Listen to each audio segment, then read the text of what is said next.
आज शेतामध्ये export quality केळी घ्यायला जेव्हा आले ना, तेव्हा हे कारागीर लोक ते एक्सपोर्ट क्वालिटीचे केळे बनवण्यासाठी जे खोके लागतात ना, तर ते खोकं पॅकिंग करावं लागतात.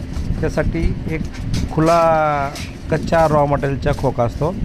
त्याला ते लोक कशा पद्धतीने चिपकवतात, कशा पद्धतीने त्याला प्रेस करतात आणि प्रेस केल्यानंतर मग केळी भरण्यासाठी त्याला वापरला जातो. आणि मग केळी भरतानासुद्धा त्यांनी मी तुम्हाला व्हिडिओ टाकला होता काल परवा, की केळी भरताना कशा पद्धतीने तिला घड कापून आणला जातो, खांद्यावर ठेवून कशा पद्धतीने लटकवण्यात येते. आणि लटकवल्यानंतर त्याला दोऱ्याने कापलं जातं. दोऱ्याला कापल्याच्यानंतर पाण्यामध्ये भिजवतात आणि पाण्यामध्ये भिजवून मग त्यानंतर त्याला कटिंग करतात. कटिंग करून त्याला वजन केलं जातं. वजन करून त्याला स्टिकर मारलं जातं. प्लास्टिकच्या पिशवीत टाकतात. ब्लोअरने प्लास्टिकच्या पिशवीतून हवा काढतात आणि मग खोक्यामध्ये पॅक करून हा ट्रकमध्ये लोड केला जातो. असं मी तुम्हाला मागच्या व्हिडिओ टाकलं होतं.